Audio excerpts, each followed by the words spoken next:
তোমার যেরকম একটা গান আছে যে গা হুম, ছুঁয়ে বলো হুম, ছেড়ে যাবে না কখনো, সেই গানের সূত্র ধরে হুম, যে I have seen your growth, হুম, কত সুন্দর করে তুমি তরতর করে মানে গ্রাফটা উপরের দিকে গেল, সেটা একদম আমি দেখেছি, যেহেতু অনেক বছর ধরে তোমাকে আমি চিনি, তোমার কাজগুলো জানি। বাংলাদেশের একটি রিয়েলিটি হুম, শোতে 2012 হুম, সালে তুমি টপ 10-এ ছিলে। তারপরে আমরা দেখলাম যে আমাদের হুম, পার্শ্ববর্তী দেশে ওপার বাংলায় সারেগামা পাতে হুম, তুমি তাদের মধ্যেও অসম্ভব রকম জনপ্রিয় হয়ে গেলে, একদম অন্যরকম ভাবে হুম, হুইসেল দিয়ে। হুম। তারপরে যেটা আমরা দেখলাম যে বাংলাদেশে আসার পরে অবন্তী সিথি গান গাচ্ছে, আর সেটা মানে তার কণ্ঠে ওই যে গানটা ছুঁয়ে দিলেই সেই গান হিট হয়ে যাচ্ছে।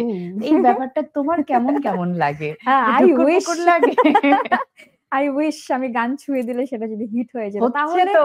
তাহলে আমার ঝুলিতে এখন মিনিমাম 200 গান হিট থাকতো আমার মনে হয়।